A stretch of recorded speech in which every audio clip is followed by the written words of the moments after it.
Welcome back dear students. आज आप सभी के लिए मैं नरेशन से ही रिलेटेड एक अलग एक्सरसाइज जो डायलॉग पर आधारित है, ऐसे भी सेंटेंसेस आपको एग्जामिनेशन में हल करने के लिए मिलते हैं।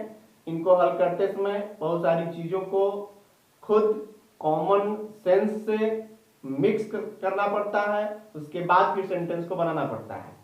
तो वो कौन कौन सी चीजें हैं जिनको हमें ध्यान देना चाहिए, आज मैं इस डायलॉग के एक एक्सरसाइज से आप सभी के सामने स्पष्ट करूंगा और समझाने का प्रयास करूंगा। आप सभी इसे ध्यान से देखें।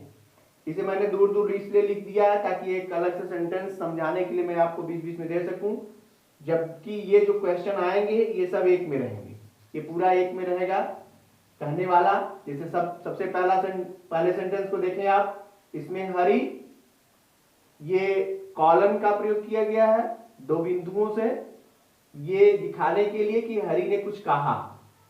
क्या कहा? Sentence is here, have you completed your homework.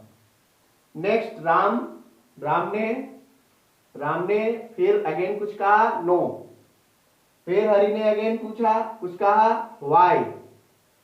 फिर राम ने कहा, because I could not get time to complete it. आप इसमें देख रहे होंगे कि यहां एक छोटा सा आंसर हो गया, इसको कैसे ऐड करेंगे। हरि ने केवल वाई कह दिया, फिर इसको कैसे करेंगे। राम ने आधे सेंटेंस से बात पूरा कर दी, क्योंकि ये वार्तालाप, डायलॉग वार्तालाप है।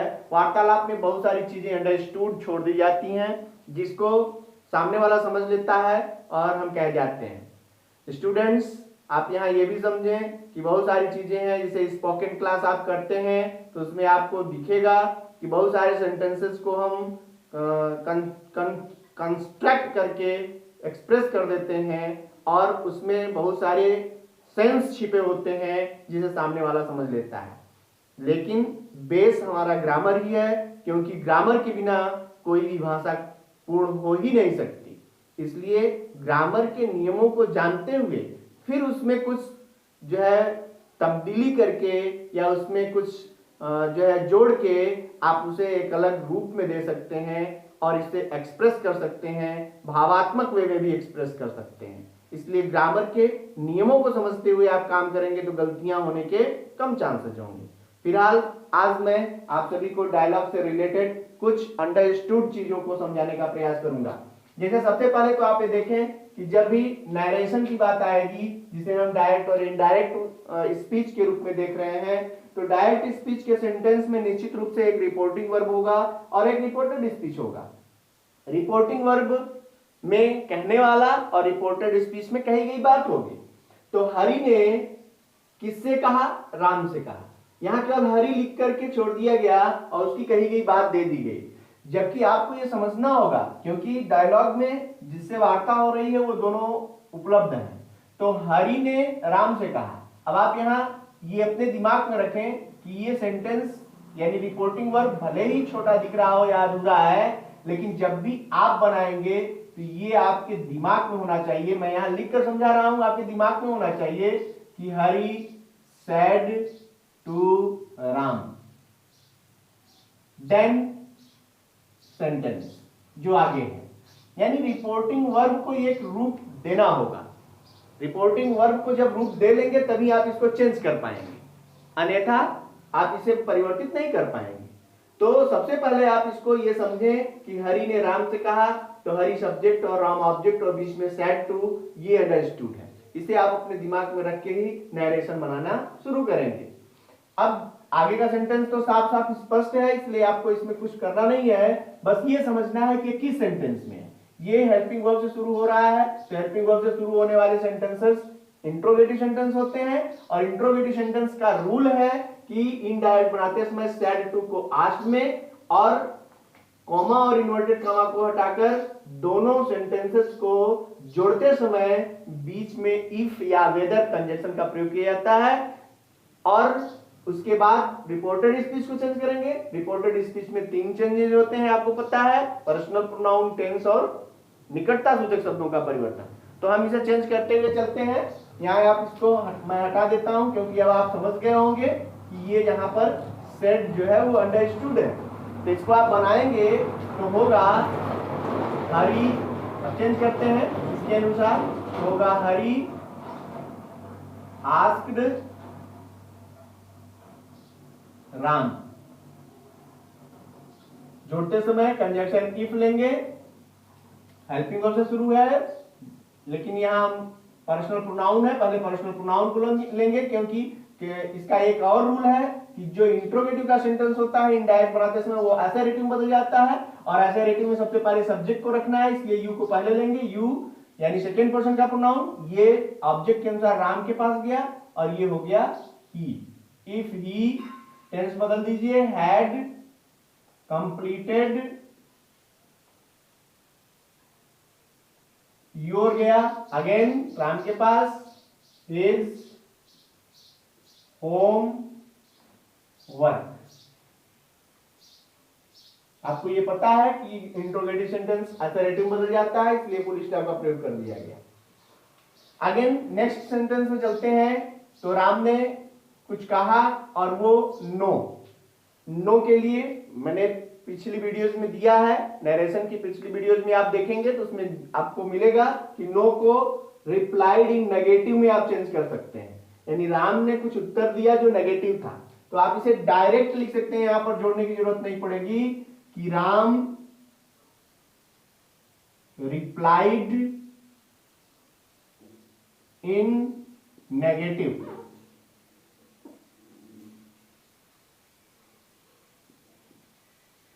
Ram replied in negative. फिर आप अगले सेंटेंस को देखें तो यहां हरी ने पूछा अगेन व्हाई। अब यहां ये सेंटेंस अधूरा है, व्हाई जो है वो सेंटेंस पूरा नहीं है, जबकि इसमें अंडरस्टूड है, यानी इसके साथ जुड़ा है, ऊपर का ही क्वेश्चन इसमें जुड़ा हुआ है। यहां पूछा गया कि क्या आपने अपना काम पूरा किया है, तो हरि ने कहा, राम ने उत्तर दिया नहीं, तो हरि ने अगेन पूछा कि आपने अपना काम पूरा क्यों नहीं किया है। तो आप चाहें तो इसे एक पूरे सेंटेंस के रूप में दे दें कि व्हाई हैव यू, देखें यहां पर, और नेगेटिव में चूंकि आंसर मिल चुका है इसलिए नॉट देंगे, why have you not completed your work, homework.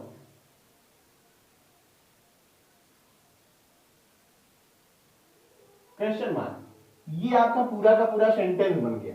तो जब आप इसे चेंज करेंगे तो हो जाएगा हरी। यहां एक चीज आप ध्यान दें, एक बार हरि ने क्वेश्चन कर लिया है, अगेन क्वेश्चन कर रहा है, तो हमेशा अगेन का प्रयोग करिए, यानी हरि अगेन आस्क्ड। अब यहां राम आप लिख चुके हैं, तो राम की जगह आप हिम ले सकते हैं, क्योंकि नाउन का प्रयोग एक बार कर दिया गया तो उसके बाद उसके स्थान पर प्रोनाउन प्रयोग करना चाहिए। प्रोनाउन राम के लिए हिम है या ही है, यहां ऑब्जेक्टिव केस में हिम हो जाएगा। तो Hari again asked him why you, फिर पहुंचा हिम के पास तो हो जाएगा he had not completed your, पहुंच गया हिम के पास हिज होमवर्क।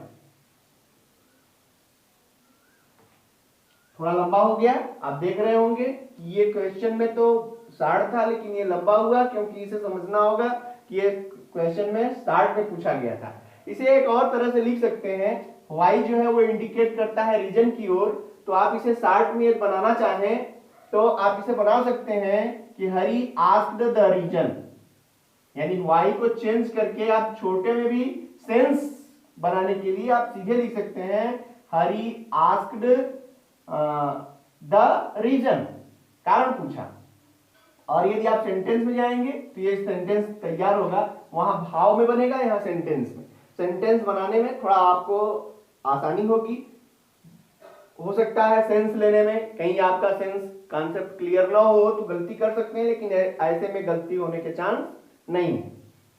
नेक्स्ट में आप देखिए, फिर राम ने रिप्लाई किया because I could not get time to complete it.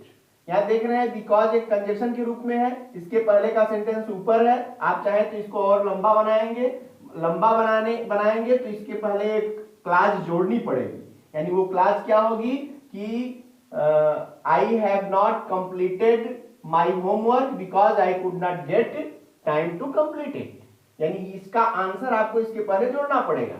यदि आप उसको जोड़कर बनाएंगे तो भी बन जाएगा, वो भी सही है, और यदि नहीं है तो आप इस कंजक्शन को यहां से हटा दीजिए, क्योंकि इतने में ही इसका आंसर कंप्लीट भी हो सकता है।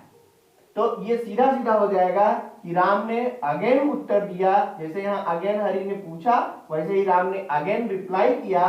तो यहां आप डाल सकते हैं कि Ram again replied him. Him किसके लिए, इस बार हरि के लिए है। Replied him that, I first person का प्रोनाउन राम के पास, तो हो जाएगा he could not get time to complete it.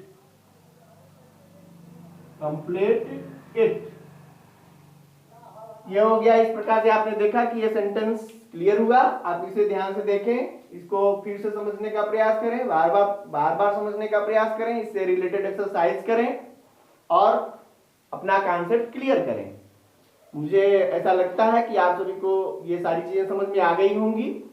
आप सभी अपने एक्सरसाइज में व्यस्त रहें और इससे रिलेटेड प्रत्येक क्वेश्चन को हल करने का प्रयास करें, छोटी सी छोटी चीजों को समझने का प्रयास करें।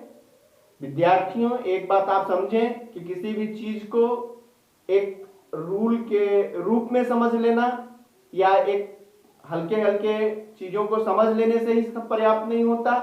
हमें प्रत्येक चैप्टर, प्रत्येक टॉपिक के थारो नॉलेज में जाना चाहिए, उसकी थारो अंडरस्टैंडिंग को लेना चाहिए और फिर हमें एक्सरसाइज करनी चाहिए, ताकि गलतियां करने के चांसेस बिल्कुल न के बराबर हो। आप सभी अपने एक्सरसाइज में व्यस्त हों। बहुत बहुत धन्यवाद। Best of luck to all of you.